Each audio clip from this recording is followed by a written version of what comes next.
খাওয়া দাওয়া করব। পরের দিন ওই ইহুদি কন্যা আবার আসলো, আবার যেন আমার ফাতেমার সঙ্গে কথাবার্তা বলল। আবার পরের দিন আবার ওই রাস্তা দিয়ে যাইতেছিল, আবার আমার ফাতেমার সঙ্গে কথা বলল। এইভাবে একদিন, দুই দিন, তিন দিন, চার দিন, পাঁচ দিন, সাত দিন, এইভাবে চলতে চলতে আমার ফাতেমার সঙ্গে কথা বলতে বলতে আমার ফাতেমার সঙ্গে ওই ইহুদি কন্যার একটা বন্ধুত্ব তৈরি হয়ে গেল। আজকে যখন আমরা পরিচিত মানুষকে প্রতিনিয়ত যখন কথাবার্তা বলতে থাকি, আমাদের একটা ফ্রেন্ড হয়ে যায়, আমাদের বন্ধু হয়ে যায়, আমাদের মধ্যে একটা সম্পর্ক তৈরি হয়ে যায়। ফাতেমা ওই ইহুদি কন্যার সঙ্গে কথাবার্তা বলতে বলতে তাদের মধ্যে বন্ধুত্ব তৈরি হয়ে গেছে। একদিন ওই ইহুদি কন্যা আমার ফাতেমার সম্মুখে আসে বলছে, ফাতেমা শোনো রে, আমার আব্বা জান আমার জন্য জামাই খুঁজেছে, আমার জন্য বর খুঁজেছে। আজকে আমি ওই জামাইকে নিজের চোখে একবারও দেখি না। বলো বলো আমার আব্বার দেখা জামাইকে আমি কি বিবাহ করব? আমার ফাতেমা রাদিয়াল্লাহু তাআলা আনহা বলে, ইহুদি কন্যা শোনো রে, আজকে যখন তোমার আব্বা তোমার জন্য জামাই খুঁজেছে, তোমার জন্য যখন বর খুঁজেছে, খারাপ খুঁজবে না, নিশ্চয়ই ভালো হবে। কারণ কোন বাপ মা চায় না কোন কন্যাকে খারাপ ঘরে পাঠাইতে, কোন বাপ মা চায় না কোন কন্যাকে খারাপ ঘরে পাঠাইতে। এই জন্য বলি ইহুদি কন্যা শোনো রে, তোমার আব্বার কথা মতো তুমি বিবাহ করে না, কোন রকমে চিন্তা করিও না। আরে কেমন বন্ধু, কেমন বান্ধবী, আজকে তাদের কাছ থেকে শিক্ষা নিয়ে নেয়। আজকে যদি আমার বন্ধু হয়তো, আপনার বান্ধবী হয়তো, আজকে আমরা ওই মহিলাকে কত রকম কথা বলতাম। আহারে তুই একবারও দেখিস নাই তোর বরকে, যার সঙ্গে জীবন কাটাইবি তাকে একবারও দেখলি না, কেমন করে বিবাহ করবে? তার চাইতে আজকে তোকে যাকে যে বলেছে ভালোবাসি, আজকে তাকে বিবাহ করা ভালো হবে তোর বাপের দেখা জামাইয়ের চাইতে। আমাদের মতো বন্ধু হইলে এইরকম পরামর্শ দিয়ে থাকি, কিন্তু আমার ফাতেমা জগতের নারীর মতো নারী নয় রে মা। আজকে আমার ফাতেমা জান্নাতের রানী। আমার ফাতেমা বললে, ইহুদি কন্যা আজকে তোমার আব্বার কথা মতে তুমি বিবাহ করে না, কোন রকমের চিন্তা করিও না। ইহুদি কন্যা বলে, ফাতেমা আজকে তোমার কথা মতো আমি আব্বার পছন্দ মতো আমি জামাইকে বিবাহ করব, কিন্তু ফাতেমা আজকে তোমাকে একটা কথা দিতে হবে। বলে কি কথা? বলো। বলে কথা হলো আমার যেই দিন বিবাহ হবে সেই দিন তোমাকে আমার বাড়িতে যাইতে হবে। আমার ফাতেমা বলল, শোনো রে বন্ধু শোনো, আজকে আমার আব্বা হলো গরিব মানুষ, আজকে আমাদের পোশাক আশাক না, আমরা একবেলা খাইলে অপর বেলা খাইতে পাই না। আজকে তোমার বিবাহে আমি কেমন করে যাব? আজকে তোমার বাড়িতে যদি বিবাহতে যা, আজকে আমি গরিব বলিয়া কত মানুষ আমাকে দেখতে পারবে না। এরে বাবার মায়েরা, আজকেও জগতের মধ্যে এমন মানুষ আছে বিবাহের দাওয়াত, আপনার সুন্নাতের দাওয়াত, অনুষ্ঠানের দাওয়াত ধনীদের বাড়িতে পড়ে, বড় লোকদের বাড়িতে চিঠি যায়, কিন্তু নিজের আত্মীয় যদি একজন গরিব থাকে তার বাড়িতে সবার শেষে চিঠিটা যায়। গরিব যদি নিজের ভাই, নিজের ভাই আপনার গরিব বলিয়া আপনার গুরুত্ব দেয় না। আজকে পৃথিবীর নিয়ম নীতি রীতি আজকে এইরকম অবস্থায় দাঁড়িয়ে গেছে।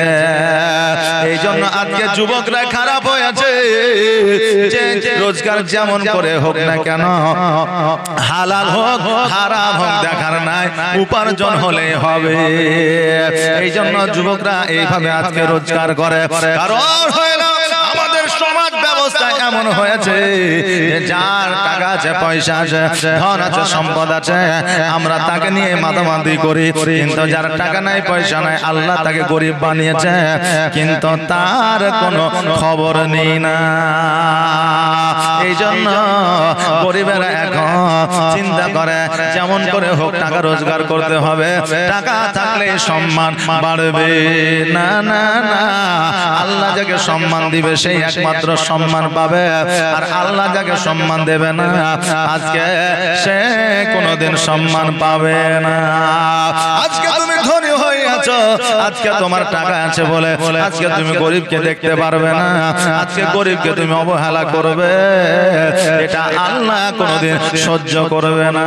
আল্লাহ বলে, বান্দারে আজকে তোমাকে ধনী বানিয়েছি, কালকে তোমাকে আমি ফকির বানায়া দিতে পারি।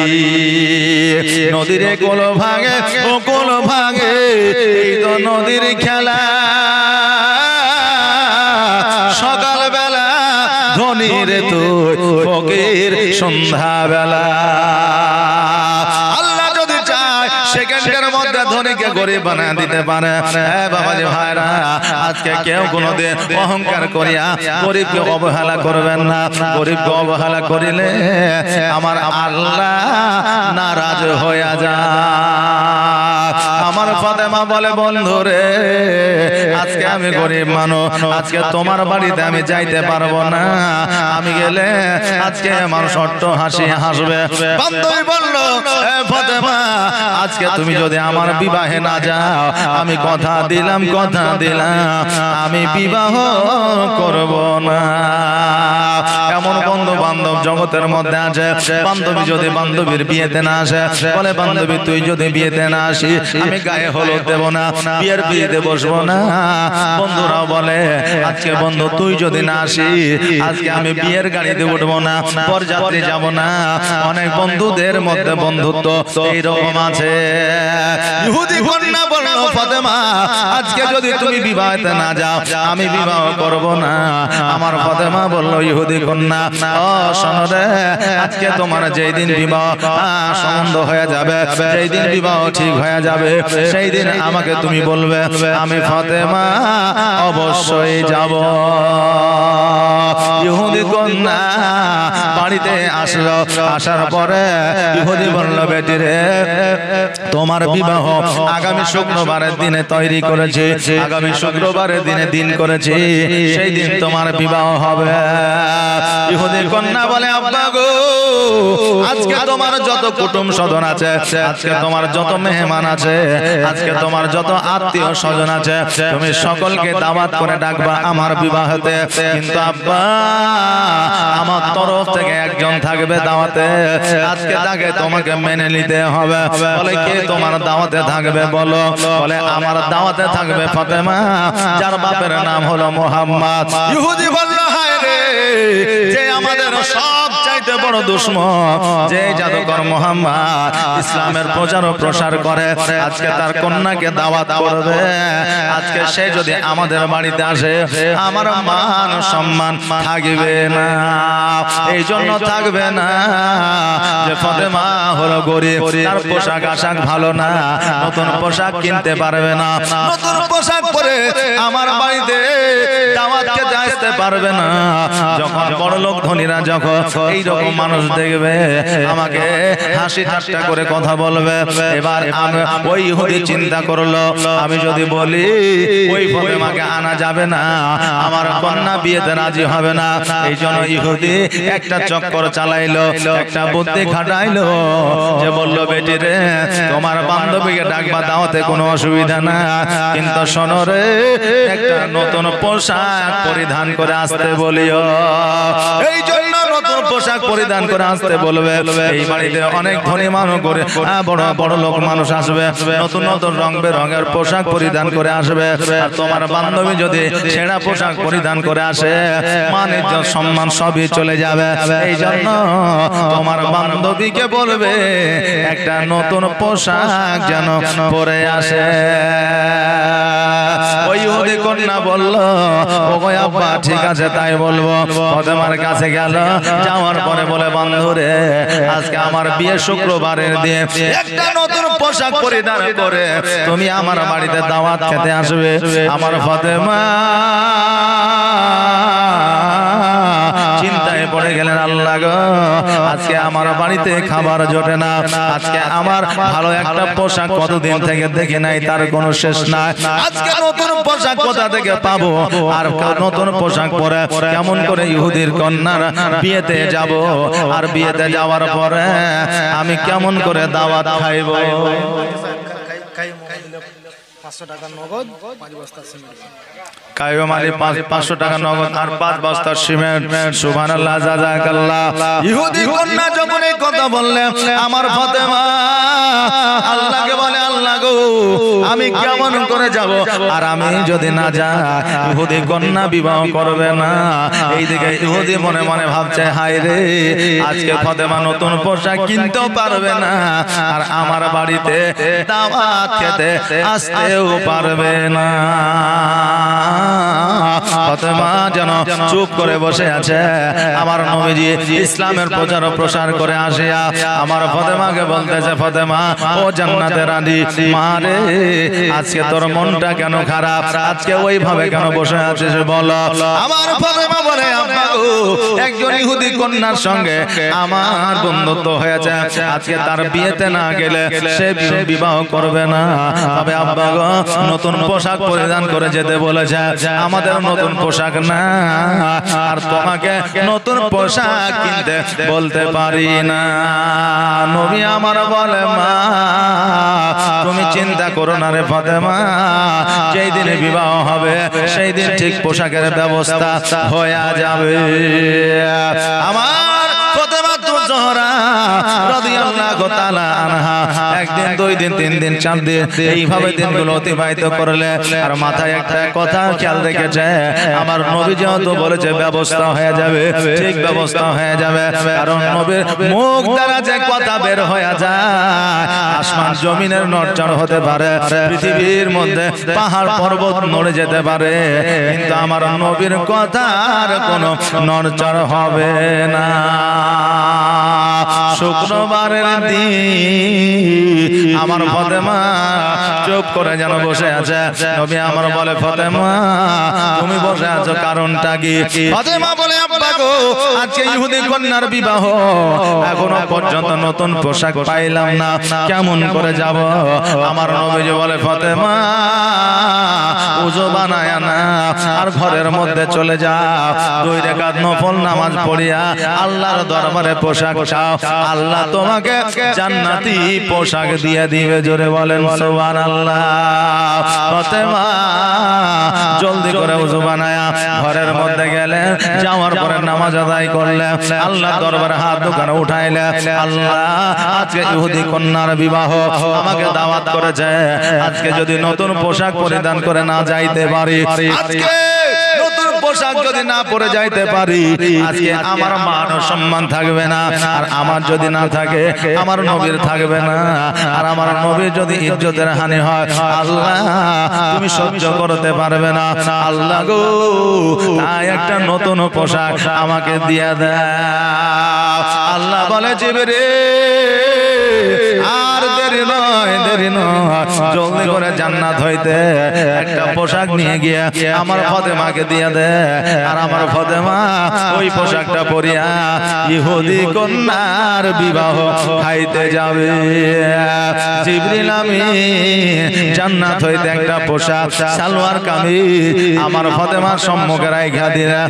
আমার ফাতেমা দোয়া কওমা আপনারা কমপ্লিট করলেন, গোসল বানাইলেন, পোশাকটা পরিধান করলে, পোশাকটা পরিধান করে গোটে গোটে পায়ে ইহুদির বাড়ির দিকে চলতে আরম্ভ করলে। এইদিকে ইহুদি সকল নারীদেরকে ফিট করে রেখেছে, সকল নারীদেরকে আপনার তৈরি করে রেখেছে। আমাদের দুশমন মুহাম্মদ তার কন্যা আমার বাড়িতে আসবে দাওয়াত খেতে, আর নতুন পোশাক কেনা হবে না, জানি ছেড়া পোশাক পরে আসবে, কারণ তার পোশাক কেনার মতো টাকা নাই, পয়সা না, পোশাক কেনার মতো ক্ষমতা না। আজকে সে যখন আমার বাড়িতে আসবে, সকলে তার দিকে তাকায়া অট্ট হাসি হাসবে, আর এমন লজ্জা দেবে সে যেন আমার বাড়িতে প্রবেশ করতে না পারে। সকল মহিলারা, ইহুদি কন্যারা, ধনী কোটিপতিদের বিবিরা আমার ফাতেমাকে অপমান করার জন্য সবাই যেন দাঁড়ায় আছে। আর আমার ফাতেমা তো জোহরা রাদিয়াল্লাহু তাআলা আনহা যেমনই বাবা ইহুদির বাড়িতে প্রবেশ করেছে, এমন অবস্থা সকল ইহুদি কন্যারা আমার ফাতেমাকে অপমান করা তো দূরের কথা, আমার ফাতেমার দিকে হতভম্ব হইয়া যেন তাকায়া রয়েছে। জোরে বলুন সুবহানাল্লাহ। ফাতেমা বলছে, ইহুদি কন্যারা বলো বলো, আজকে তোমরা আমার দিকে এইভাবে কেন তাকায় আছো? ইহুদি কন্যারা বলে, ফাতেমা আমাদের স্বামীর এত টাকা পয়সা, এত সোনা দানা, আমাদের আব্বার এত টাকা পয়সা, এত সোনা দানা, আমাদের আব্বার এত কোটি কোটি টাকা, তুমি যে পোশাকটা পরিধান করে আজকে এই দাওয়াত খাওয়ার জন্য এসেছো, এত দামি পোশাক আমরা কিনতে পারি না। ও ফাতেমা, এই পোশাকটা তুমি কোথায় পেয়েছো? এই পোশাক তুমি কোন বাজার থেকে নিয়ে এসেছো? এই পোশাক কোথা দিয়ে কোন বাজার থেকে নিয়ে এসেছো?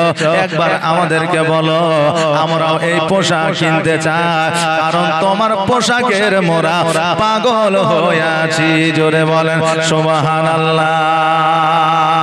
ওগো দিবানা হইয়া ডাকি তোমার, সারা দাও না গো একবার।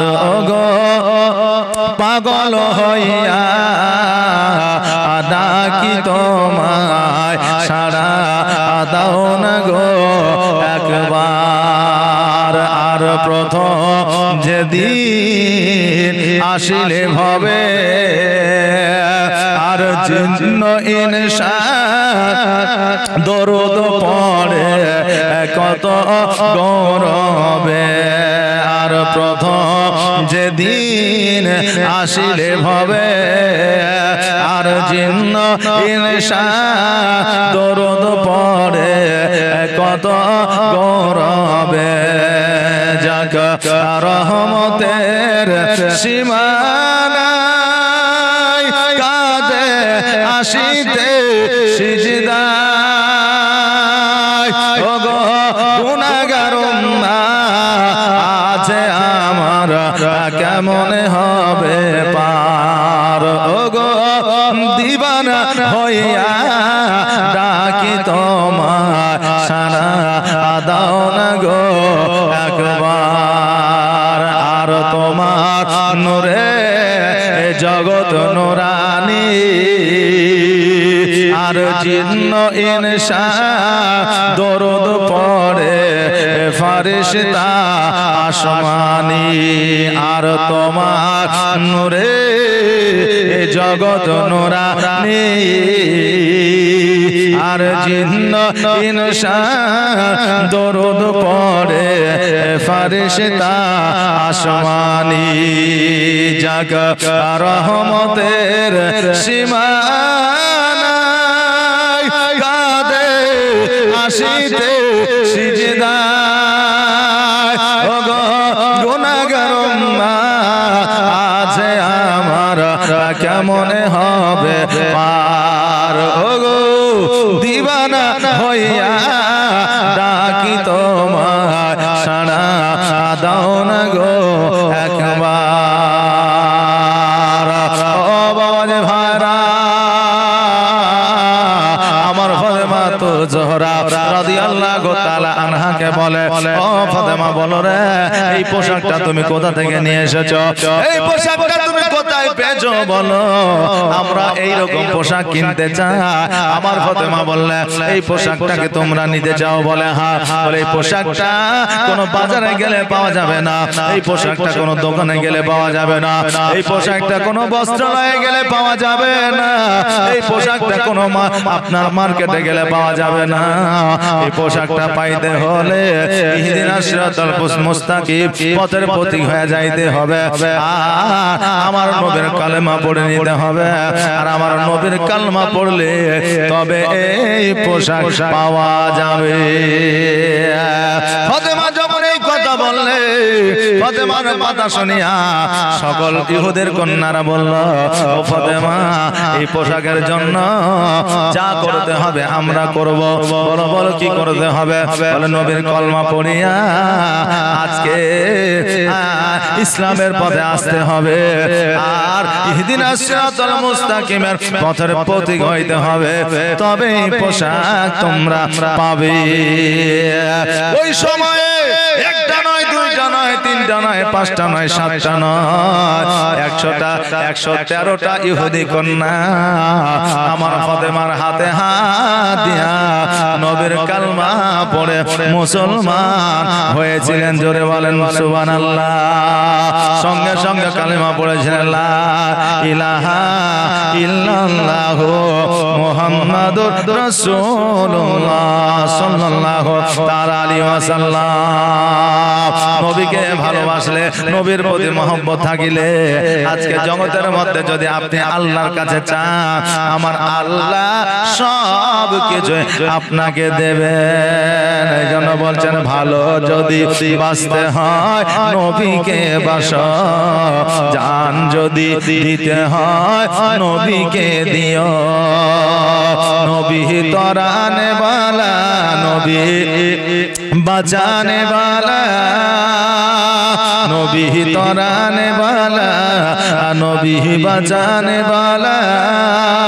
আর প্রাণের চেয়ে প্রিয়তাই, প্রাণের চেয়ে প্রিয়তাই নবীকে চিনুন। ভালো যদি বাঁচতে হয় আমার নবীকে বাসন, জান যদি দিতে হয় আমার নবীকে দিয়ে। সাকারাতের বিছানাতে কি যে যন্ত্রণা, 7 সাগরের পানি দিল তৃষ্ণা মিটে না। আর সাকারাতের বিছানাতে কি যে যন্ত্রণা, 7 সাগরের পানি দিল তৃষ্ণা মিটে না। আর কাউসারের পানি দেবেন, কাউসারের পানি দেবেন শাহে মদিনা। ভালো যদি বাঁচতে হয় আমার নবীকে বাসো, ভালো যদি বাঁচতে হয় আমার নবীকে বাসো। আমার ফাতেমা নবীকে ভালোবাসার কথা বলিয়া কালেমা যখন পড়া নিল, ইহুদি কন্যারা সকল টাকা পয়সা ধন সম্পদ দিয়া আমার নবীর কলমা তারা পড়ে নিল। জোরে বলেন সুবহানাল্লাহ। আজকে ইহুদি কন্যারা আজকে নবীর কলেমার মহব্বতে সব কিছু দিয়ে দিল একটা পোশাকের জন্য। আজকে আমার মা বোনেদের বলবো, মা রে, আজকে তোমরা ফাতেমার যা, আজকে তোমরা ফাতেমার সঙ্গে জান্নাতে যাবে। আজকে যে ফাতেমা জান্নাতি পোশাক পরেছে, জান্নাতের মধ্যে ফাতেমা আপনাদের সেই পোশাক দিয়ে দেবে। আজকে আমি বলবো, ফাতেমার পোশাকের জন্য 5টা মা আমার 1000 করে কি দিতে পারবে? কবরস্থানের জন্য আজকে এই ফাতেমার যে পোশাক জান্নাত থেকে পেয়েছে, এই পোশাক আপনাকে জান্নাতে পরাইবে। 5টা মা আমার 1000 করে 5000 টাকা এই কবরস্থানের জন্য দেবে। বারাদার, আর আজকে আমাদের শেষ দিন, শেষ রাত্রি, আজকে আমাদের জীবনের দুর্গাপুরে এতগুলো আমরা যুবক আছি ভাই, একটা বাবা মার 5001 টাকা দিতে পারবেন না? একজন 5001 টাকা যুবকদের মধ্যে, ভাইদের মধ্যে। আর আমার মায়েরা 5টা মা আমার 1000 করে দিবেন। এই দেখেন, আপনার জানাজার জায়গা আপনার বানানোর জন্য এবং কবরস্থানকে আপনার বাঁধানোর জন্য। সুবহানাল্লাহ। নাসিরুল, এই দেখেন নাসিরুল হক 1000 টাকা বাকি আর 1000 টাকা নগদ, 2000 টাকা দান করেছে।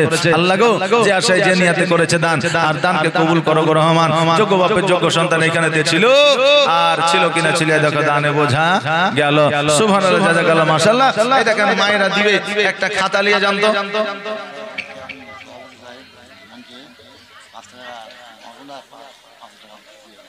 কি নাম? হানিফ মিয়া সুবহানাল্লাহ সুবহানাল্লাহ এই দেখেন মোহাম্মদ হানিফ মিয়া এই দেখেন আমাদের সভাপতি সাহেব 500 টাকা নগদ আর 500 টাকা বাকি টোটাল 1000 টাকা দান করেছে আল্লাহ যেন দানকে কবুল করেন সকলে বলেন আমিন সুম্মা আমিন জাযাকাল্লাহ মাশাআল্লাহ বারাকাল্লাহ তাড়াতাড়ি করে আসবেন একটু মায়েরা খাতাটা একটু নিয়ে যান সুবহানাল্লাহ নারে তাকবীর নারে রিসালাত এই দেখেন আপনাদের দুর্গাপুরের ইমাম সাহেব মসজিদের ইমাম 500 টাকা দান করেছে জাযাকাল্লাহ বারাকাল্লাহ মাশাআল্লাহ যে আশায় যে নিয়তে করেছে দান আর দানকে কবুল করো ওগো রহমান সুবহানাল্লাহ আসেন একটু তাড়াতাড়ি করে আসেন পাঁচটা মা আমার 1000 5000 টাকা আর একটা বাপজি আমার 5001 টাকা দিতে পারবেন একটা বাপজি আমার আল্লাহর রাস্তায় হ্যাঁ যে হুজুর জান আমি দিয়ে দিলাম 5001 টাকা একটু তাড়াতাড়ি করে একটু জলদি করে আসেন আর প্রেমের খেলা খেলছো দয়াল রে দয়াল তোর খেলা চমৎকার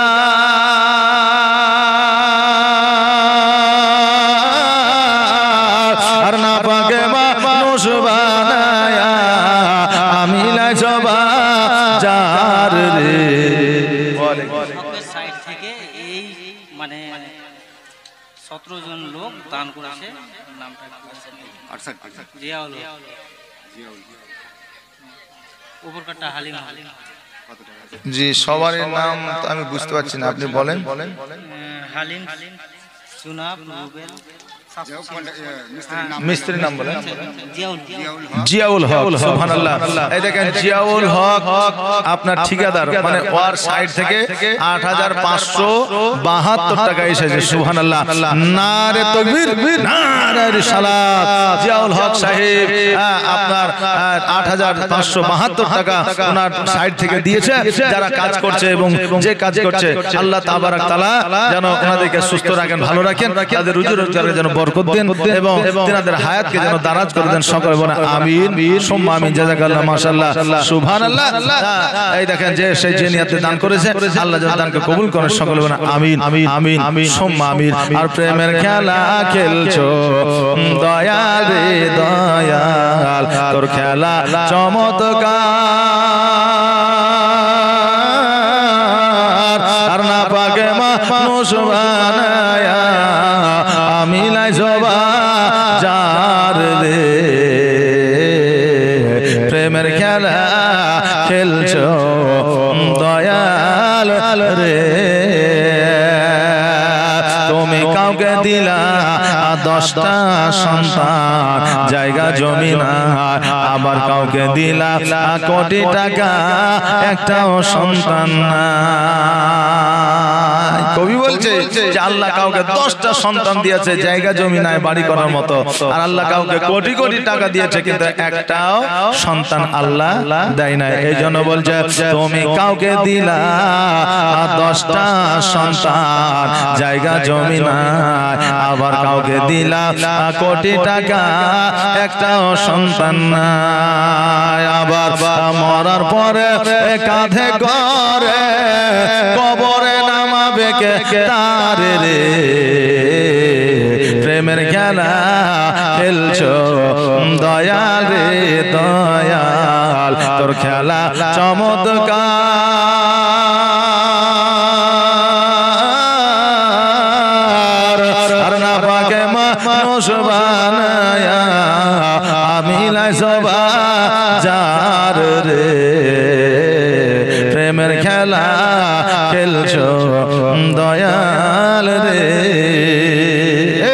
ভাইরা আজকে উঠে চলে না যাইয়া আজকে এই কবরস্থানে আমাদের সকলকে যেতে হবে ওই জায়গায় সকলকে আমাদের শায়িত হতে হবে বাবা আসেন আপনার 11টা ভাই আমার 2 প্যাকেট করে সিমেন্ট দেন তো 11টা ভাই 2 প্যাকেট করে সিমেন্ট এই 2 প্যাকেট করে সিমেন্ট তো দিতে পারবেন সুবহানাল্লাহ সুবহানাল্লাহ একটু তাড়াতাড়ি করে আসেন আল্লাহ দেওয়ার মতো ক্ষমতা পাওয়ার সকলকে দিয়েছে 2 প্যাকেট সিমেন্ট যদি কেউ চায় মনে করে যে দেব দিতে পারবে কিন্তু মনে একটা নিয়ত রাখতে হবে বাবা বেশি নয় 2 প্যাকেট সিমেন্ট 2 প্যাকেট করে একটু তাড়াতাড়ি করে আসেন আগামী কালকে 1 প্যাকেট ছিল পরশুদিন 1 প্যাকেট ছিল আজকে তো শেষ দিন তো আজকে 2 প্যাকেট করে দিয়েছে একটু তাড়াতাড়ি করে আসেন জলদি করে আসেন যত দেরি করবেন তত আপনাদের লস কারণ জীবনে আপনার শুরু হবে কি নাম? মফিজউদ্দিন। সুবহানাল্লাহ। নারে তাকবীর, নারে সালাত। 500 টাকা নগদ আর 5 প্যাকেট সিমেন্ট। সাবির শেখ, এই দেখেন 100 টাকা আর 2 প্যাকেট সিমেন্ট। সুবহানাল্লাহ। নারে তাকবীর, নারে সালাত। জাযাকাল্লাহ, মাশাআল্লাহ, বারাকাল্লাহ। একটু তাড়াতাড়ি করে আসবেন ভাই। এই দেখেন 2 জন হলো আর আপনার 9 জন। একটু তাড়াতাড়ি করে আসবেন, আর যত তাড়াতাড়ি আসবেন তত তাড়াতাড়ি কমিটির ভালো। আজকে আপনার এই জালসা কমিটি যারাই আছে প্রত্যেকেই কিন্তু ভালো মানুষ। দেখেন কিভাবে পরিশ্রম করে, হ্যাঁ, শুধু কবরস্থানের উন্নতি করার জন্য আপনার ছুটাছুটি করে, হ্যাঁ, আপনার আদায় করছে, কালেকশন করছে। এই জন্য আমি তোকে জান্নাতের রানী বানিয়েছি। জোরে বলেন সুবহানাল্লাহ। ফাতেমা জান্নাতের রানী। আমার নবীকে যখন এই কথা বললেন, আমার নবীজি যেন খুশি হইলেন। আমার ফাতেমাকে বললেন, ফাতেমা, আজকে তোমার বান্ধবীর বিয়ে হয়ে গেল, আজকে তোমারও বিবাহের বয়স হয়েছে, আজকে তোমার জন্য আমিও জামাই খুঁজব। নবীজি আমার এইদিকে আপনার মসজিদ নববীতে যাইয়া তাকরীর করেছেন, ওয়াজ করেছেন, তারপরে বলছেন, ওগো আমার সাহাবীরা, আমার কন্যা ফাতেমা বড় হয়েছে, আজকে আমার কন্যা ফাতেমার বিবাহ দিতে চায়। সকল সাহাবীরা বলে, ইয়া রাসূলুল্লাহ, আমার সঙ্গে কি বিবাহ দেওয়া যাবে না? আরেকজন বলে, আমার সঙ্গে কি বিবাহ দেওয়া যাবে না? আরেকজন বলে, আমার সঙ্গে কি বিবাহ দেওয়া যাবে না? নবী আমার বলে, শোনো রে, আমার ফাতেমার বিবাহ তার সঙ্গে যাব যে এক বেলা রোজগার করে, অপর বেলা খাবার খায়, আর রোজগার না করলে খাবার পায় না। আল্লাহর প্রতি ভরসা তাদের বেশি রয়। এই জন্য আমি নবী এইরকম একটা জামাইয়ের সঙ্গে বিবাহ দিতে চাই। আজকে বাবা আমাদের মেয়েদের যখন বিবাহ দিতে যায়, আজকে মাস্টার, ডাক্তার, উকিল, হাকিম, আলেম, মৌলবি লইয়া আমরা নিজেরাই মারামারি করি। আজকে আমি 10 লাখ দিব, আমি 15 লাখ দিব, আমি 20 লাখ দিব, কম্পিটিশন শুরু করে দিই। কিন্তু আমার নবীজি একজন গরিব মানুষ দেখিয়া বিবাহ দিতে চাইলে, আর ওই জায়গাতে গরিব মানুষ আর কে আছে? প্রত্যেকে যখন আমার ফাতেমাকে বিবাহ করার জন্য চিঠি পাঠাতে লাগলে, আপনার ইহুদি, নাসারা, কাফের, বেদিন সবাই যেন চিঠি পাঠাতে লাগলে, কারণ আমার ফাতেমা তো জোহরা রাদিয়াল্লাহু তাআলা আনহা এত সুন্দর ব্যবহার ছিল, এত সুন্দর চরিত্র ছিল, এত সুন্দর আকলাক ছিল, এত সুন্দর পর্দা করে চলতো।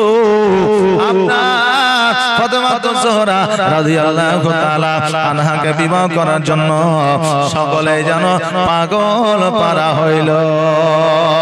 আজকে যদি আপনার গ্রামে, আপনার মহল্লা, আপনার এলাকা একটা সুন্দর পরিবেশের যদি কোনো মহিলা থাকে, দেখবেন পর্দা করে চলে, 5 ওয়াক্ত নামাজ পড়ে, পর্দার সহিত স্কুলে যায়, কোনো পরপুরুষের সঙ্গে কথা না বলে, বিনা কারণে বাড়ি থেকে বার হয় না।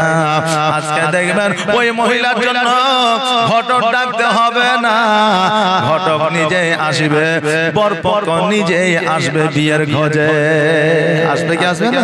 আসবে। এবার যখন সবাইকে যখন বললে, সকলেই যেন আমার নবীকে বললে, হুজুর গো, আমার সঙ্গে কি দেওয়া যাবে না, আমার সঙ্গে কি দেওয়া যাবে না? নবী যখন বিয়ের কথা বলে দিয়েছে, এবার দেশ বিদেশ থেকে চিঠিপত্র আসতে লেগেছে। হযরত আবু বকর সিদ্দিক রাদিয়াল্লাহু তাআলা আনহু যেন বাবা আপনার চিঠিটা পড়তেছে, আর সঙ্গে সঙ্গে চিঠি পড়া যেন বন্ধ করে দিয়েছে। নবী আমার বলে, আবু বকর, তুমি চিঠি পড়া বন্ধ করে দিয়েছো কেন? আবু বকর বলে, হুজুর গো, এমন একজনের চিঠি এসেছে, আপনাকে যদি এই চিঠির কথাটা বলে দেওয়া যায়, আপনিও চমকে উঠবেন। আমার নবীজি চিঠিখানা চট করে নিয়ে নিলেন, আর চট করে চিঠিখানা নিয়ে নবী আমার ঘরের মধ্যে গেলেন। পার্সোনাল চিঠি আলাদা দেখাই ভালো। এবার আমার নবীজি যখন চিঠিটা খুলে দেখছে, উপরে লেখা আছে হযরতে আলী, আর যখন চিঠি খুলিয়া দেখছে, আমার আল্লাহ বলতেছে, হাবিব গো, চিঠিটা আলীর নামে আমি আল্লাহ পাঠিয়েছি। ওগো হাবিব, ফাতেমা জগতের কোন পুরুষের সঙ্গে বিবাহ দেবেন না, আমার হযরতে আলীর সঙ্গে ফাতেমার বিবাহ আমি আল্লাহ জান্নাতের মধ্যে পড়াইয়াছি। জোরে বলেন সুবহানাল্লাহ। জান্নাতের মধ্যে আলী ফাতেমার বিবাহ পড়াইয়া দিয়েছি। অতএব হাবিবগো আলীর সঙ্গে ফাতেমার বিবাহ পড়াইয়া দাও। নবী আমার বাইরে আসলে আসার পরে আবু বকরকে বলে, আবু বকর ওটা ছিল আল্লাহর তরফ থেকে চিঠি। অতএব আলীর সঙ্গে ফাতেমার বিবাহ হয়ে গেছে জান্নাতের মধ্যে। এখন যে আমি বললাম সকলকে ফাতেমার বিবাহ দেওয়া জামাই খোঁজ, আজকে আলীর সঙ্গে যদি বিবাহ দিয়ে দিই এরা বলবে দেখ রে দেখ নিজের চাচাতো ভাইয়ের সঙ্গে বিবাহ দিয়ে দিল। নবী আমার বলল জামাই খোঁজার জন্য যদি আলীর সঙ্গে বিবাহ দেবে তবে বলার কি দরকার ছিল, প্রয়োজন ছিল, এই কথা হয়তো তারা বলবে। তবে আলী শোনো, ওই আবু বকর আমরা একটা প্রতিযোগিতা রাখতে চাই। বলে কি? বলে আগামীকালকে যারা মসজিদে আসিয়া কোরআন তেলাওয়াত করে একটা খতমের সব হাসিল করবে, আমি নবী সর্বপ্রথম যে কোরআন তেলাওয়াত করে একটা খতমের সব হাসিল করবে ফাতেমার সঙ্গে তার বিবাহ হবে। আবু বকর বলল, হুজুর গো আমার আলী কি পারবে? আমার দয়ার নবী বললে, শোনো রে, আমি হলাম ইলমের ঘর আর আমার আলী হলো ইলমের দরওয়াজা। অতএব আলী যদি আসে আলীর আগে কেউ খতম করতে পারবে না। আবু বকর সিদ্দিক রাদিয়াল্লাহু তাআলা আনহু সব কথা যেন সব দিকে ছড়ায়া দিল, বলে দিল, জানায়া দিল। আর জানায়া দেওয়ার পরে এবার বাবা পরের দিন সবাই এসেছে। সবাই আসার পরে এবার যেন কোরআন তেলাওয়াত শুরু করেছে। আবু বকর যাইয়া দেখছে সবাইকে দেখা যায় কিন্তু আলীকে দেখা যায় না। আবু বকর যায় বলে, নবী গো আলীকে দেখা যায় না, আলী তো এখনো পর্যন্ত আসে না, আলী কি খবর পায় না, খোঁজ পায় না। আমার নবী বলল, যাও যাও জলদি করে যাও আর আলীকে ডেকে নিয়ে আসো। আবু বকর সিদ্দিক রাদিয়াল্লাহু তাআলা আনহু গুটি গুটি পায়ে আলীকে খোঁজাখুঁজি শুরু করে দিল। হঠাৎ করে দেখছে যেন একটা জায়গা আমার আলী খালি গায়ে শুয়ে আছে মাটির মধ্যে, আর কিছু ছাগল বকরি চড়াইতেছে। আবু বকর যাইয়া বলে, আলী আর দেরি নয়, দেরি নয়, জলদি করে ওঠো। এই দেখো কোরআন তেলাওয়াত হয়, প্রতিযোগিতা শুরু হয়েছে, আজকে ওই প্রতিযোগিতায় শামিল হয়ে যাও আর একটা কোরআন খতমের সব হাসিল করো আর ফাতেমাকে বিবাহ করো। আলী বলতে চান, হলাম গরিব মানুষ, ছাগল পাগল চড়িয়া খায়, আমি হলাম রাখাল, আর আমার সঙ্গে ফাতেমার কি বিবাহ দেবে? আমার আবু বকর বলে, আলী তোমার সঙ্গে ফাতেমার বিবাহ দিবে কি? তোমার সঙ্গে বিবাহ আল্লাহর জান্নাতে আমার আল্লাহ পড়াইয়া দিয়েছে। জোরে বলেন সুবহানাল্লাহ। আলী রে আর দেরি করিও না, জলদি করে যাও। আলী বলল, তবে শোনো, এখনই আমি যাব, কয়েক সেকেন্ডের মধ্যে কোরআন খতমের সব আমি হাসিল করব। আবু বকর বলে, সকাল থেকে তোমার পর্যন্ত সবাই পড়ছে, তারা পারলো না, তুমি কেমন করে পারবে? বলে, ঠিক আমি পারবো। আমার আলী বাড়িতে আসলো, আসার পরে গোসল বানাইলো। গোসল বানানোর পরে আলী যেন গুটি গুটি পায়ে মসজিদে গেল। যাওয়ার পরে কোরআনটা খুলিল আর খোলার পরে বন্ধ করে দিল। চুপ করে যেন বসে আছে। পাশে যারা ছিল তারা বলতে, আলী আমরা সকাল থেকে কোরআন তেলাওয়াত করছি, আজকে আমাদের এখনো পর্যন্ত কোরআন তেলাওয়াত হয় না, আর তুমি কোরআন খুললে বন্ধ করলে কারণ কি? আলী বলতেছে, আমার কোরআন খতম হয়ে গেছে। সবাই বলতে, আলী আজকে ফাতেমাকে বিবাহ করার জন্য তোমার মাথাটা খারাপ হয়ে গেছে। আলী বলছে না না না, আজকে আমার মাথা খারাপ হয় না, আজকে তোমাদের মাথা খারাপ হয়েছে। আরে বাবা, কি করে বিশ্বাস করা যাবে? যত বড় হাফেজ হোক না কেন, একটা পারা পড়তে 15 মিনিট লাগে, 12 মিনিট লাগে, তার চাইতে কমে পড়তে পারবে না। আজকাল হাফেজরা যখন কোরআন তেলাওয়াত করতে আসে, খতম পড়তে আসে, দুপুরে শেষ হয়ে যায় এই কথা বলে, 8টা 9টায় কোরআন শুরু করে। হাফেজ কেন 4টা হাফেজ হইলেও 9টা থেকে শুরু করে 1টার মধ্যে কোরআন খতম করতে পারবে না। বেরাদা আগে থেকে পড়ে না রাখলে আমার আলীকে বলতে আলী রে, তোমার মাথাটা খারাপ হয়ে গেছে আমার ফাতেমাকে বিবাহ করার জন্য। আলী বলছে আমার মাথা খারাপ হয় নাই, তোমাদের মাথা খারাপ হয়ে গেছে। এবার বাবা আমার নবীর কাছে খবরটা গেল। নবী আমার গুটি গুটি পায়ে আসলেন, আসার পরে বলে এই আলী, সবাই পড়ছে কোরআন, তোমার বন্ধ কেন? আমার আলী বলে নবী গো, আপনি একদিন বক্তব্যের মধ্যে, আপনি তাকরীরের মধ্যে বলেছিলেন যে কোরআনের মধ্যে একটা সূরা আছে, যেই সূরাটা হলো সূরা ইখলাস। সূরা ইখলাস যদি 3 বার পড়া যায়, একটা কদমে সব পাওয়া যায়। নবী গো, আমি 3 বার সূরা ইখলাস পড়ে কোরআন বন্ধ করে দিয়েছি। নবী আমার ডাক দিয়ে বলেন সাহাবীরা, আর তোমাদের কোরআন পড়তে হবে না, হবে না, কারণ আমার আলী একটা কোরআনের খতমের সব হাসিল করে নিয়েছে। জোরে বলেন সুবহানাল্লাহ। আলীকে ডাকা হলো, আর যারা প্রতিযোগিতা এসেছিল সবাই চলে গেল। আলীকে বলে আলী রে, তুমি যে বিবাহ করবা, আজকে তোমার কাছে কি মোহরানার টাকা আছে? আজকে তোমার কাছে কি কোনো টাকা পয়সা আছে? আমার আলী বলল ইয়া রাসূলুল্লাহ, ইয়া হাবিবাল্লাহ, নবী গো, আজকে আমার কাছে মোহরানার টাকা তো দূরের কথা, আমি যে এখন কি খাবো, এই খাবারের মতো পয়সা না।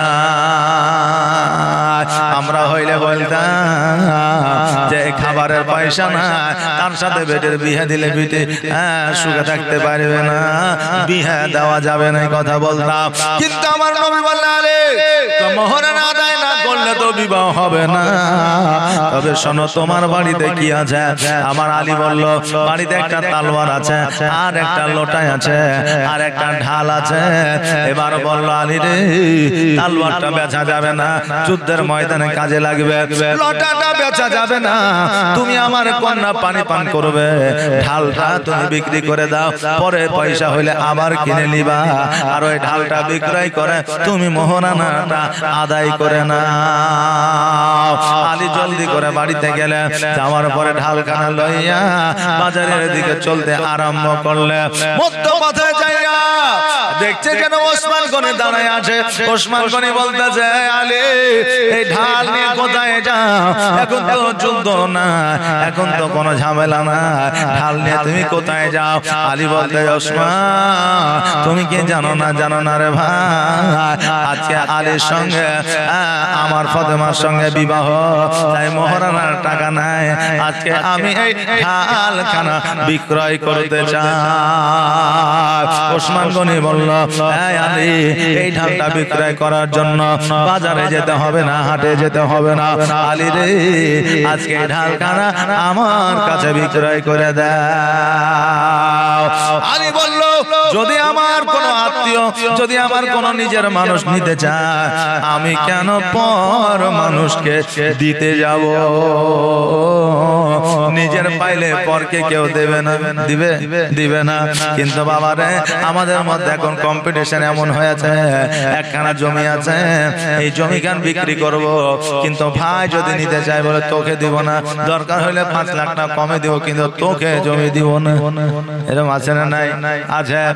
5 লাখ কমে দিব কিন্তু তোকে দিব না, শরীয়ত এটা বলছে না। যদি তোমার 2 লাখ 1 লাখ টাকা 50,000 যদি বেশিও না, তোমার আত্মীয় স্বজনকে দাও, যার কাজে লাগবে তাকে দাও। যার বেশি কাজে লাগবে, কাজে তো সবারই লাগবে, কিন্তু যার বেশি কাজে লাগবে তাকে দাও। আগে নিজের লোক দেখো, তারপরে পরের লোক। নিজের লোক যদি না খাইয়া থাকে, তুমি পরকে হাজার হাজার কোটি কোটি টাকা দান করো, তোমার ওই দান কাজে লাগবে না যতক্ষণ পর্যন্ত তোমার নিজের আত্মীয়দের খিদা না মিটাইবা। আমার আদি বললে আমার নিজের লোক যদি নেয়, আমি পরকে কেন দিতে যাব? আমার ওসমান বলে আলী রে দাম কত নিবা? আমার আলী বলতেছে তুমি কত দিবা? আমি তো দাম বলতে পারবো না, কারণ আমি তোমাকে কি দাম বলবো? তুমি যেটা দিবা সেটাতে আমি দিয়ে দিব। সঙ্গে সঙ্গে আমার হযরত ওসমান গনি পকেটে হাত ঢুকাইলেন, আর পকেটে হাত ঢুকানোর পরে যতগুলো টাকা বার হলো আমার আলীর হাতে যেন দিয়ে দিল। আর আলী যেমনই পেয়ে গেল, ওসমানের হাতে ঢালটা তুলে দিয়া টাকাগুলো নিয়ে যেন ছুটতে আরম্ভ করলো। ওসমান বলে আলী রে একটু দাঁড়ায়া যাও, দাঁড়ায়া যাও, এত তাড়া কিসের বলো? আমার আলী বলতেছে ওসমান, আমার শ্বশুর মশাই, আমার দয়ার নবী আমার জন্য অপেক্ষায় আছে। আমার যদি চাইতে একটু দেরি হয়ে যায়, আমি কিয়ামতের দিন জবাব দিতে পারবো না। আমার ওসমান গনি বলতেছে ভাই আলী তুমি তো যাবা যাবা, শোনো রে আজকে যে আমার কাছে ঢালটা দিয়েছ, এই ঢালখানা তুমি আমার কাছে বিক্রয় করেছো? বলে হ্যাঁ।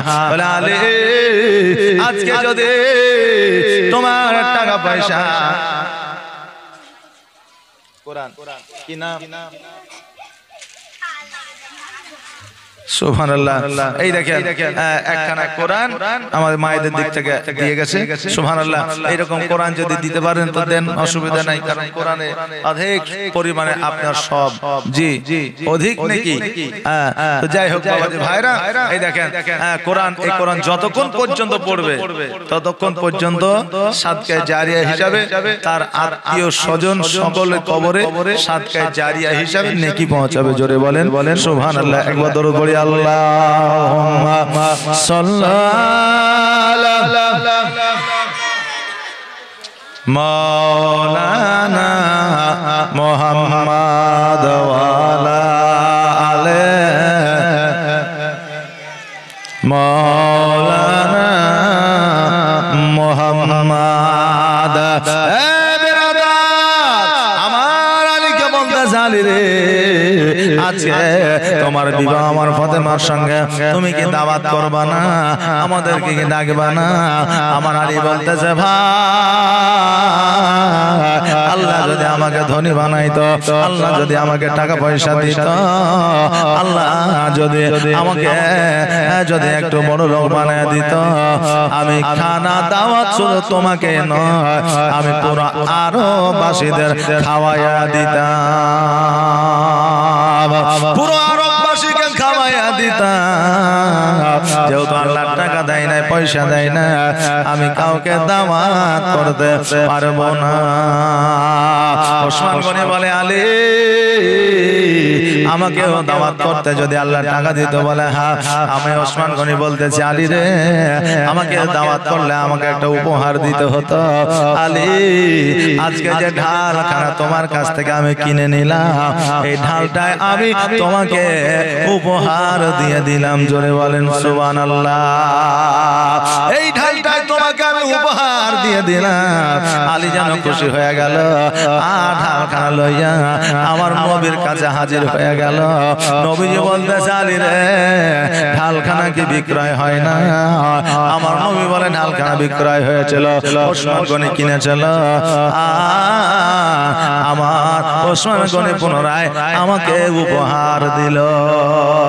নবী বলে আলী এই জন্য আমার আল্লাহ তাবারাক তাআলা ওসমান গনির গুনার খাতা বন্ধ করে রেখেছে। জোরে বলেন সুবহানাল্লাহ। আসমানের দ্বারা এমন কোন কাজ হবে না যেই কাজে ওসমানের গুনাহ হবে। এই জন্য আমার আল্লাহ তাবারাক তাআলা তার গুনার খাতাটা বন্ধ রেখে দিয়েছে। আলী রে কত টাকা পেয়েছো একবার দেখা। আলী টাকাগুলো বার করে দিলে, কিছু টাকা বেলালের হাতে দিল, আর বেলালকে বলল, বেলাল যাও যাও বিবাহের কিছু বাজার করে নিয়ে এসো, আলীর জন্য পোশাক আশাক কিনে নিয়ে আসো। আর কিছু টাকা আমি ফাতেমার জন্য মোহরানার জন্য নিয়ে গেলাম। নবী আমার মোহরানার টাকাগুলো লইয়া আমার ফাতেমার বাড়িতে গেলেন। যাওয়ার পরে দাওয়াত দিলেন, আসসালামু আলাইকা ইয়া আহলাল বাইত। ঘরের মধ্যে থেকে উত্তর দিলেন, ফাতেমাকে বলে, মা দরওয়াজাটা খোলো, তোমার সঙ্গে একটু কথা বলবো। দরওয়াজাটা খুলে দিলেন। খুলে দেওয়ার পরে বলে, মা তোমার জন্য আমি একটা জামাই খুঁজেছি, তোমার বিবাহ আমি ঠিক করে ফেলেছি। মা রে আজকে ওই জামাই রাজা নয়, ধনী নয়, আজকে টাকা পয়সা বলা নয়, আজকে ওই জামাইটা হলো ছাগল বকরি চরানো রাখাল। সঙ্গে সঙ্গে আমার মা ফাতেমা জোহরা রাদিয়াল্লাহু তাআলা আনহা আমার নবীকে বলে, নবী গো আমার স্বামীকে তুমি রাগাল বলিও না, কারণ আমার স্বামী যাই হোক না কেন আমার স্বামী আমার কাছে রাজা। জোরে বলুন সুবহানাল্লাহ। প্রত্যেকটা মা আমার স্বামীকে যদি রাজা করে রাখে সে হবে রানী, আর যদি গোলাম বানায় রাখে আজকে গোলামের বিবি হবে তিনি। এই জন্য মারে তোমরা প্রত্যেকটা স্বামীকে রাজা বানায়া রাখবা, চাহে টাকা থাক আর না থাক। আমার দয়ার নবীজি ফাতেমাকে বললেন, ফাতেমা আমি যার সঙ্গে তোমার বিবাহ আমি রাজি করেছি, যার সঙ্গে তোমার বিবাহ দেব, ফাতেমা তুমি কি এই বিয়েতে রাজি আছো? আমার ফাতেমা বলে, আব্বা গো আপনি যখন রাজি, আমি ফাতেমা আমি নিজেও রাজি। জোরে বলুন সুবহানাল্লাহ।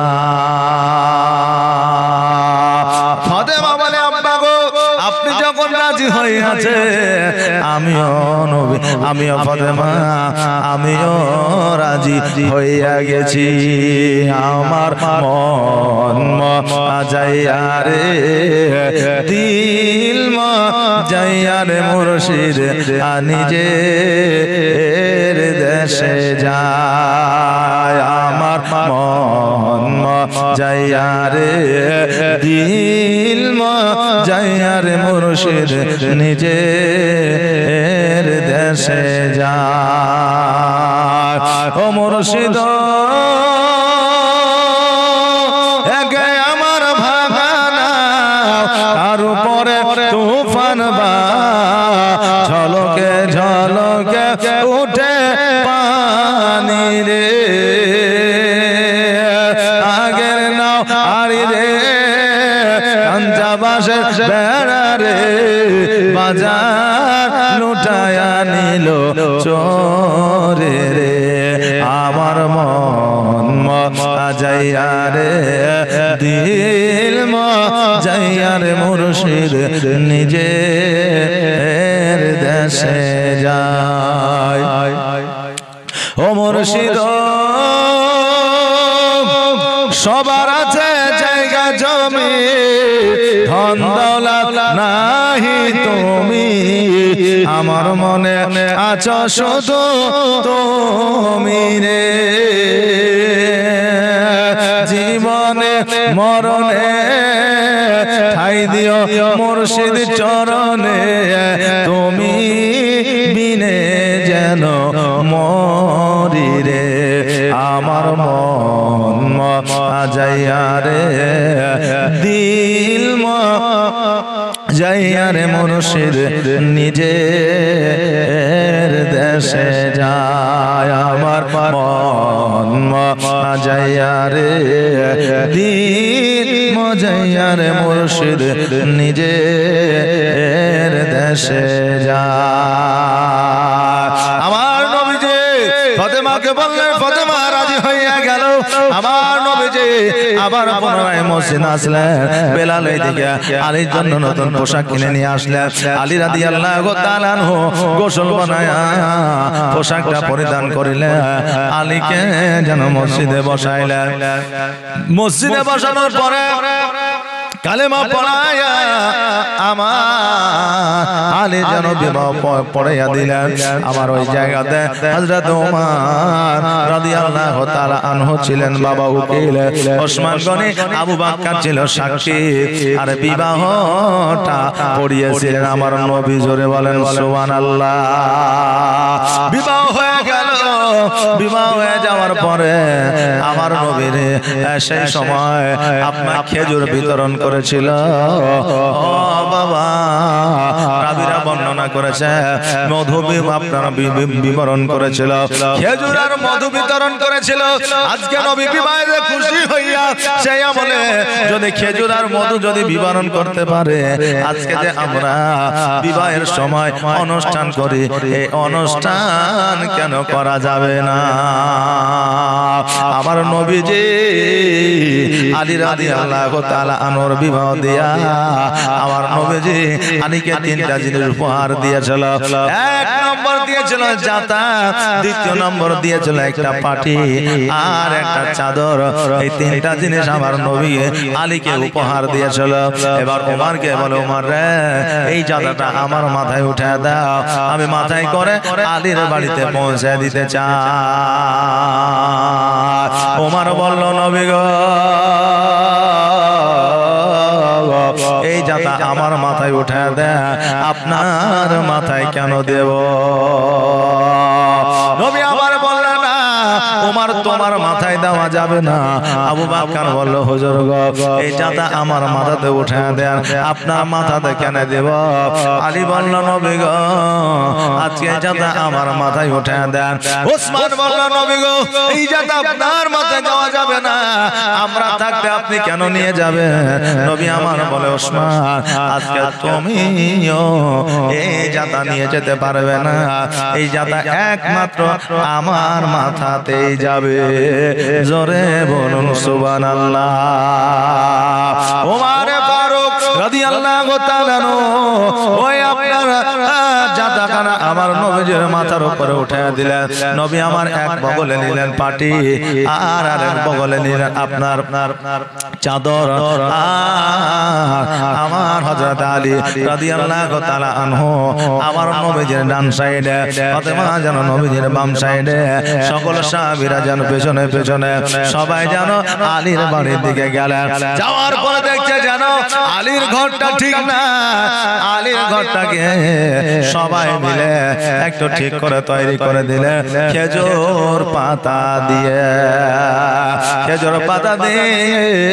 যেন বাবা ঘরটাকে তৈরি করে দিলে আর ঘর তৈরি করে দেওয়ার পরে জাতাটাকে রাখিয়া আমার নবী যেন আসতেছে এবার ফাতেমা বলতেছে ইয়া রাসূলুল্লাহ ইয়া হাবিবাল্লাহ নবী গো এই জাতাটা ওমর মাথায় নিতে চাইলো দিলেন না ওসমান চাইলো দিলেন না আলী চাইলো দিলেন না আবু বকর চাইলো দিলেন না আপনি নিজে মাথায় করে নিয়ে আসলেন কারণটা কি আমার ফাতেমা বলে আমার নবী বলে ফাতেমা ওই চাদরখানা পাটিখানা আর জাতাখানা আমার নিজে নিয়ে আসার কারণ হলো এটা মারে আজকে আমি তোমাকে নয় আমি আলীকে উপহার স্বরূপ দিলাম আর আজকে আলীকে উপহার স্বরূপ দেওয়ার পরে আমি নিজ মাথায় করে নিজ দায়িত্বে আমি তোমার বাড়িতে পৌঁছে দিলাম এখান থেকে এটা তোমাদের শিক্ষা দিলাম রে মা আমি নবী হইয়া সারা জাহানের বাদশা হইয়া আমি আমার জামাইকে আদেশ করলাম না অর্ডার করলাম না তার মাথায় জাতা দিলাম না আমি কারোর মাথায় দিলাম না আজকে ফাতেমা তুমি আমার কাছ থেকে শিক্ষা নিয়ে নাও আমার জামাই যেন তোমার কোনো কথায় আঘাত না পায় আর আর তোমার যেন কোন রকমের স্বামীকে যেন অর্ডার না হয়ে যায়। আরে ফাতেমা, আজকে যদি তোমার স্বামীকে একবার অর্ডার করে দাও, তোমার স্বামী যদি নারাজ হয়ে যাও, তুমি জান্নাতে রানী থাকবে না। আজকে তোমার স্বামীকে দিয়ে তুমি যদি কোনো কাজকর্ম করাও, তোমার কাজকর্ম, তবে তোমার জান্নাতে রানী আর থাকবে না। ফাতেমা, তুমি এমন কথা বলবে না যে কথায় তোমার স্বামী অসন্তুষ্ট হবে। এই জন্য আমার নবী বলেছেন, বিবিরা যতই নামাজ পড়ুক, যতই রোজা করুক, যতই ইবাদত করুক না কেন, স্বামী যদি স্ত্রীর প্রতি একটু অসন্তুষ্ট থাকে, ওই স্বামীর কারণে ওই বিবি জান্নাতে যাইতে পারবে না। সন্তানাদি যতই দান করো, খায়রাত করো, যা খুশি তাই করুক না কেন, হজ করুক না কেন, পিতামাতা ওই সন্তানের প্রতি যদি আপনার ইচ্ছা যদি না থাকে, সন্তানের প্রতি যদি কোন রকম ভাবে রাগান্বিত থাকে, ওই সন্তানের কোন ইবাদত আল্লাহর দরবারে কবুল হবে না। এই জন্য বিবিদের স্বামীর খেদমত করতে হবে, আর সন্তানদের পিতা মাতার খেদমত করতে হবে। পিতা মাতার খেদমত কাকে বলে? আমার নবীজি বক্তব্য দিতেছে, হঠাৎ করে একটা বুড়ি মহিলা টুকটুক করে যেন পেছন দিকে সামনের দিকে আসতেছে। এইরকম মানুষ বক্তব্য শুনছে, পেছন থেকে একজন বুড়ি মহিলা টুকটুক করে আসছে। আমার নবীজি দেখতে পাচ্ছে, মাথার পাগড়িটাকে খুললেন। মাথার পাগড়িটাকে খোলার পরে আমার ওসমান, আমার আবু বাক্কারকে দিলেন, বলে আবু বাক্কার, এই নাও পাগড়ি খানা নাও। ওই দেখো দূর থেকে একজন মহিলাকে দেখা যায়, বৃদ্ধ মহিলা। ওই মহিলা যেন মাটিতে ধুলাতে না বসে, আমার পাগড়ি খানা বিছায় দিবা, আমার পাগড়ির উপরে যেন ওই মহিলা বসে। জোরে বলেন সুবহানাল্লাহ।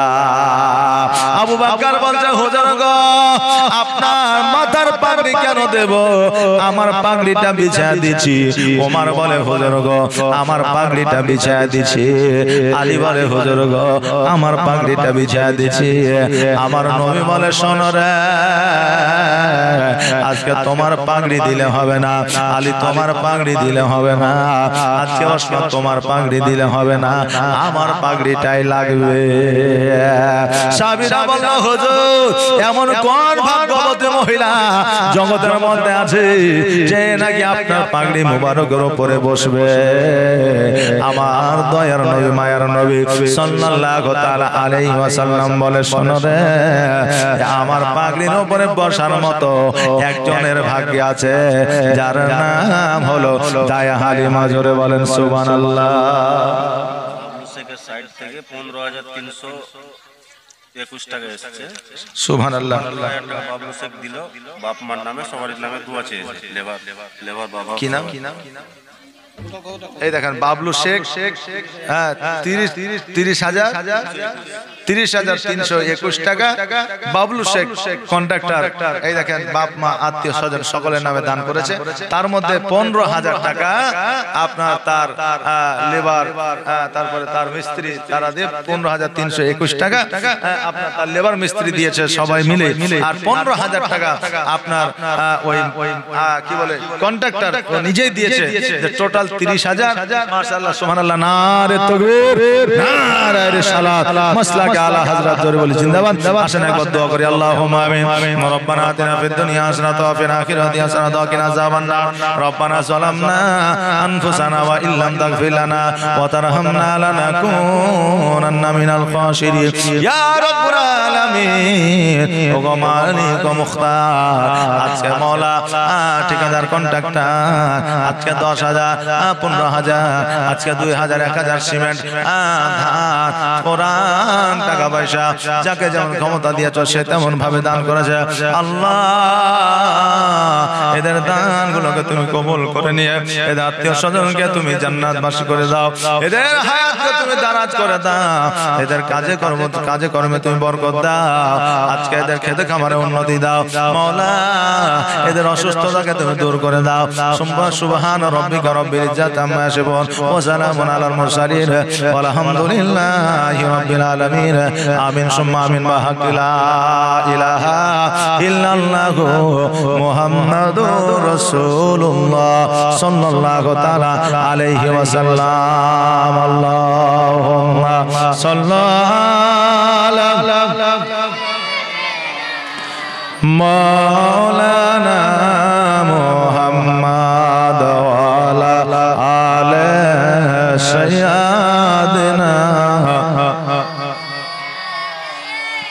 সাইয়্যিদিনা মাওলানা মুহাম্মদ বাবাজি ভাইরা আমার নবীজি বললেন জগতের মধ্যে একজনই আছে আমার পাগড়ির মোবারকের উপরে বসার মতো আর অন্য কেউ না ও হলো আমার দাইমা হালিমা জোরে বলেন সুবহানাল্লাহ আমার নবীজি বুঝা দিলে যে নিজের মা নয় দাইমাকে নিজের পাগড়ি বিছায় দিয়েছে নিজের মা হইলে কি করতে আমাদের হবে আরে বাবা আজকে মায়ের গুরুত্ব জগতের মধ্যে এত বেশি যে আল্লাহ মায়ের পায়ের তলে জান্নাত রেখেছে জোরে বলেন সুবহানাল্লাহ বাবা আপনার মা বেশি দামি না জান্নাত বেশি দামি কোনটা মা বেশি না জান্নাত বেশি আপনার মা বেশি দামি বলেন কেমন করে আপনার পায়ের নিচে যেটা থাকে সেটার বেশি দাম হয় না যেটা আপনার উপরে থাকে সেটার বেশি দাম হয় আমার আল্লাহ সন্তানের জন্য মায়ের পায়ের নিচে জান্নাত দিয়েছে এই জন্য জান্নাতের চাইতো মায়ের দামটা বেশি জোরে বলেন সুবহানাল্লাহ এই জন্য মায়ের খেদমত প্রযোজ্য আপনার জন্য জরুরি মায়ের খেদমত আপনাকে করতে হবে তবে মা যেমনই হোক না কেন মা আপনাকে পয়সা দেখবা না দেয় আপনাকে জমি জায়গা দেখবা না দেয় আপনাকে যেভাবে রাখুক না কেন দেখুক বা না দেখুক আপনার যতটা পারবেন আপনার মা বাপকে আপনাকে দেখতে হবে বিরাদার আপনার মা বাপ যদি আপনার সঙ্গে অন্যায় করে এই জন্য ওই পিতা মাতাকে আল্লাহ দরবারে জবাব দিতে হবে পিতা মাতা সন্তানের হক আদায় করবে না একটা সাদা কাপড় যাবে তোমার সাথে আর আমল ছাড়া তোমার সাথে আমল ছাড়া তোমার সাথে কিছুই যাবে না গো তুমি ভুলে যেও না হবে মাটির বিছানা গো তোমার আসল ঠিকানা কাঁদবে পিতা কাঁদবে মাতা কাঁদবে রে ভাই বোন আর এসে পাশে বসে কাঁদবে আত্মীয় স্বজন কাঁদবে পিতা কাঁদবে মাতা কাঁদবে রে ভাই বোন আর এসে পাশে বসে কাঁদবে আত্মীয় স্বজন আর করবে দোয়া খোদার কাছে করবে দোয়া খোদার কাছে মুমিন মুমিনা গো তুমি ভুলে যেও না হবে মাটির বিছানা গো তোমার আসল ঠিকানা এই গাড়ি বাড়ি টাকা করে কিছুই যাবে না হবে মাটির বিছানা গো তোমার আসল ঠিকানা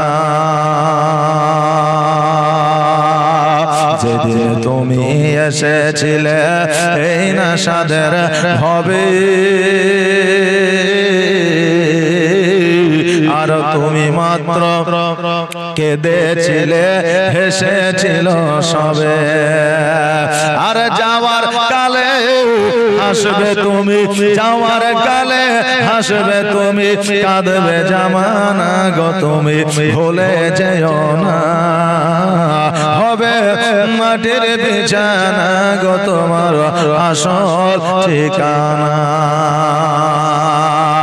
আমার হযরত আলী রাদিয়াল্লাহু তাআলা আনহু হঠাৎ করে আসিয়া বলতেছে, এ ফাতেমা শোনো রে, চলো চলো আমার নবীজিকে অনেকদিন ধরে দেখে না, চলো আমার নবীজিকে একবার দেখে আসি। আমার ফাতেমা বলে, এখনই চলেন। দেখবেন আমার মা বোনেরা, বাপের বাড়ি যখন যায় বের হতে আপনার সময় লাগে না, বলা মাত্রই 10 মিনিটে বের হয়ে যায়। আর যখন বাপের বাড়ি থেকে আসা লাগে তখন সকাল বেলায় বলে বাড়ি যেতে হবে, বলে দাঁড়াও একটার দিকে যাব, দুপুরের খাবারটা খায়া। এবার যখন দুপুর হয়ে যায় বলে একটু ঘুম বাড়িয়ে তারপরে যাব। যখন সন্ধ্যা হয়ে গেল বের হইতে শুরু করলো, বেরোতে বেরোতে যেন বাবা 8টা 10টা বাজে গেল।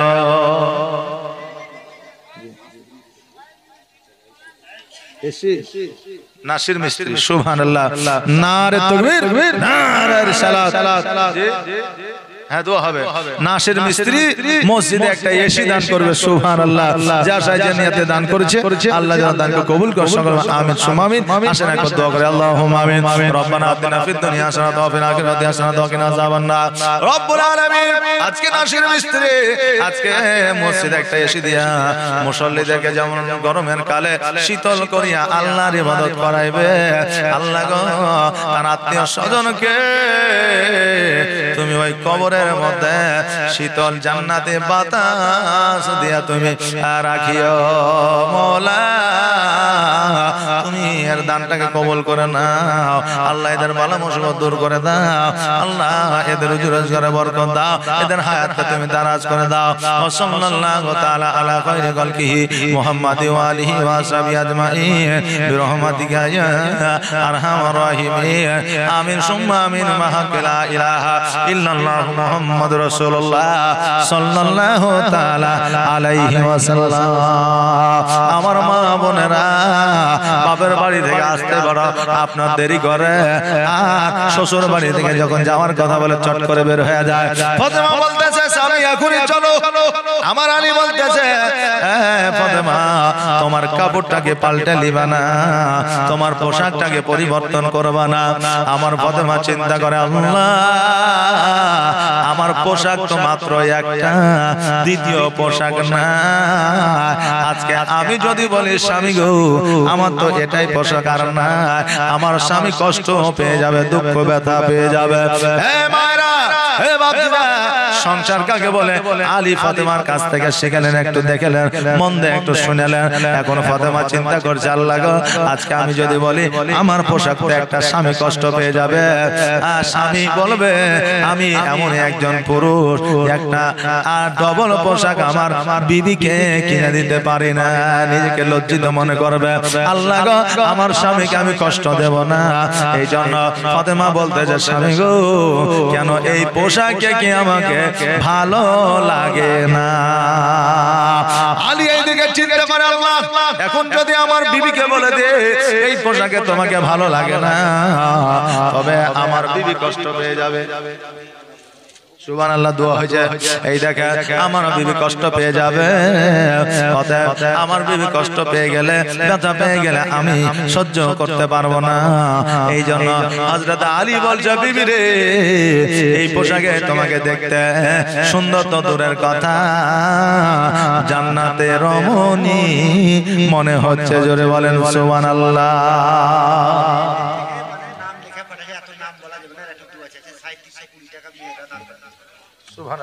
এই দেখেন আমার মা বোনেরা 3720 টাকা দান পাঠিয়েছে।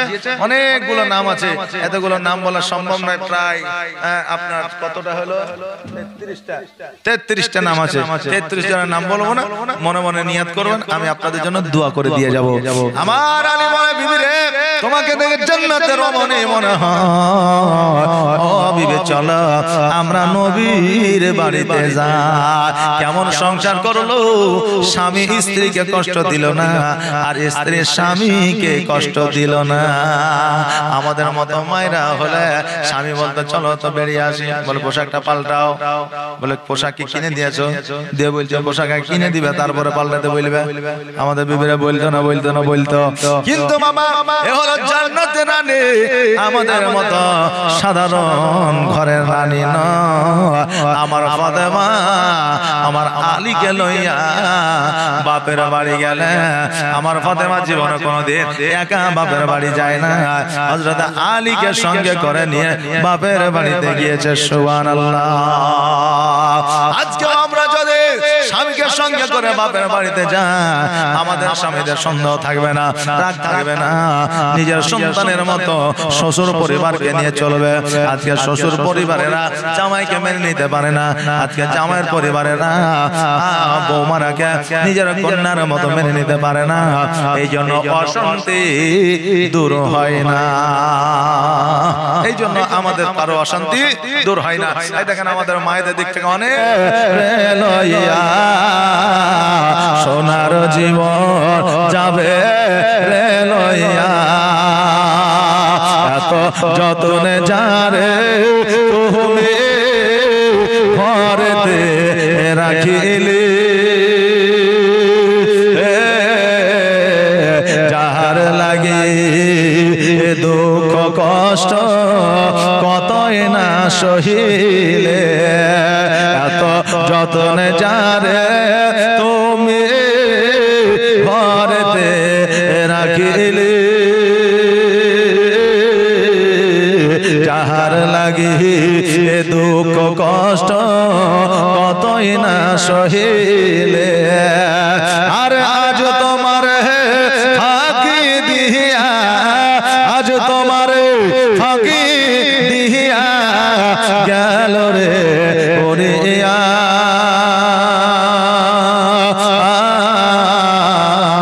সোনার জীবন যাবে রে লইয়া, সোনার জীবন যাবে রে লইয়া, কবর তোমার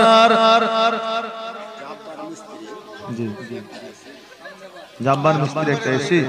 সুবহানাল্লাহ সুবহানাল্লাহ, নারে তাকবীর নারে রিসালাত। জাব্বার মিস্ত্রি একটা এসি মসজিদ দান করেছেন, আল্লাহ যেন দানকে কবুল করেন। সকলে আমিন সুম্মা আমিন, দোয়া হবে ইনশাআল্লাহ। এই দেখেন গরুটা আসুক, তারপর ইনশাআল্লাহ দোয়া হবে। এটা সামনে বারে কয়তে বলছি? হ্যাঁ সামনে বারে, এবারে না। হ্যাঁ সামনে বার দিবে, এবারের জন্য না যে আজকে জালসা শেষ কালকে আবার খানা করে খায়েন না, এরকম নয়, মানে আবার জালসা হবে তখন। জি সুবহানাল্লাহ, নারে তাকবীর নারে রিসালাত।